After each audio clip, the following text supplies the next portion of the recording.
اور آج ایک خبر ہے مجھے اب تو شاہ صاحب کے انہوں نے کہا جی آج جو میٹنگ ہو رہی ہے اس میں ہم ایک پاکستان کے اکانومسٹ کا ایک فورم بنا رہے ہیں کہ جو اس ملک کو معیشت سے نکالے سیاستدانوں کو چھوڑ کے. یہ کہاں ہو رہی ہے میٹنگ؟ بڑی خبر دے رہے ہیں آپ. یہ آج ڈنر پہ میٹنگ ہو رہی ہے. کہاں پہ؟ لاہور، اسلام آباد میں. تو چوہی شجاعت صاحب اس میں جا رہے ہیں. آل پارٹیز کانفرنس بلائی. آل پارٹیز کانفرنس بلائی کس نے؟ کسی جگہ بلائی گئی ہے. اچھا، انہوں نے کہا کہ جی ہم اس میں ڈنر ہے. اچھا ڈنر ہے. تو چوہی شجاعت صاحب بھی جا رہے ہیں اس کے اندر. Committee for the abolition debt کی ویب سائٹ پہ عمران خان کا انالیسس آیا ہے کہ اس کی گورنمنٹ کیوں تبدیل ہوئی. وہ کہتے ہیں کہ باقی ساری چیزیں چھوٹی ہیں، آئی ایم ایف ہے، یہ ہے وہ. عمران خان پہ آئی ایم ایف پر جا رہا تھا، دوسری چیزیں بھی جا رہی تھیں. انہوں نے کہا ناراضگی کی ایک بنیادی وجہ یہ ہے، اور کمال کی وجہ اس نے بتائی ہے.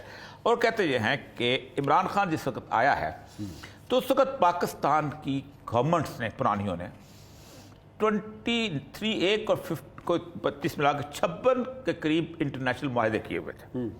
اور یہ معاہدے جو ہیں یہ جس کا ٹائٹل بھی یہ دیا ہے کہ economic hit man behind the regime change in Pakistan. کہتا ہے بیسیکلی اکنامک ہٹ.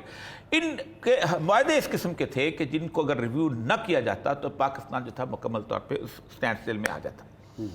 وہ کہتا یہ ہے کہ اس کے اوپر عمران خان جب گورنمنٹ میں آیا تو صرف 1 سال کے اندر یہ آپ حیران ہوں گے کہ اس نے کہا ہے کہ ایک ٹریبونل بنا ہے. اور وہ ٹریبونل جو تھا وہ international ICSID international commission for the settlement of the investment dispute. انہوں نے 3 ججوں کا ٹریبونل بنایا، پرائیویٹ ججز. انہوں نے خفیہ طور پہ اندر بیٹھ کے ایک کیس سنا جو عالمی پریس نہیں تھی.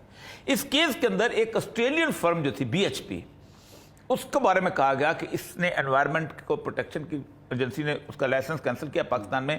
ان کو حالانکہ ان کے ساتھ $2 ملین ان کا ہوا تھا، ان کو $6 ارب کا تاوان دا پاکستان گورنمنٹ دے دے. اچھا.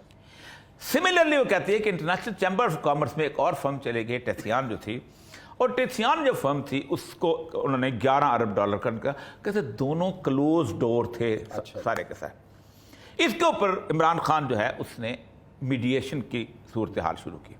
اور میڈیشن کرنے کے بعد انہوں نے یہ کیا کہ معاملہ یہ یہاں تک پہنچا کہ دے agreed upon to review.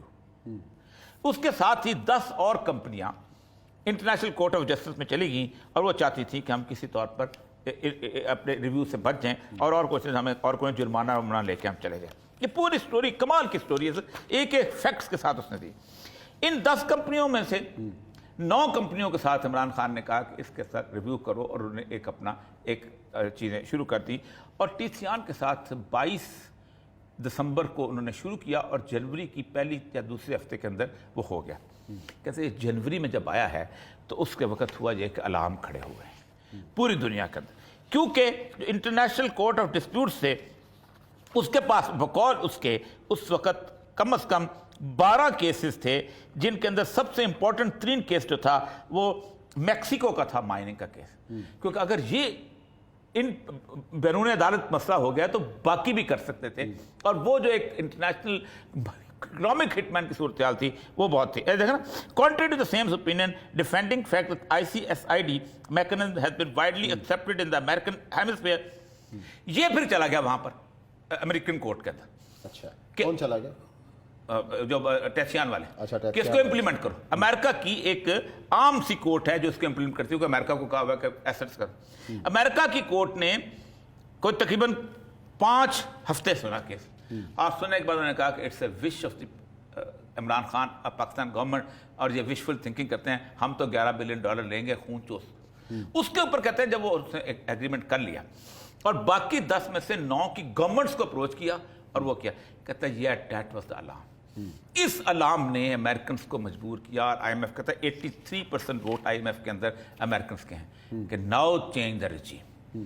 Date was. وہ کہتا ہے آج کی اس وقت دنیا کی پریس میں سب سے بڑی خبر یہی چل رہی ہے 9 جون کی ان کی ہے کہ Pakistan regime change political turmoil deepening debt crisis. اچھا، دیٹ واز دا ایشو. 2 مہینے کے ریسرچ کے بعد ہم پورے کے پورے آئی ایم ایف میٹنگس کے منٹس کے بعد ہم لے کے نکلے ہیں کہ دیٹ واز دا تھنگ. باقی سارے کہتا ہے سٹوج ہیں، خواہ نون لیگ ہو خواہ کوئی اور ہو، یہ مورے ہیں. اصل چیز یہ ہے، اور یہ بندہ اتنا بڑا ہے، اس صدی کا اتنا بڑا آدمی ہے. 4 ملکوں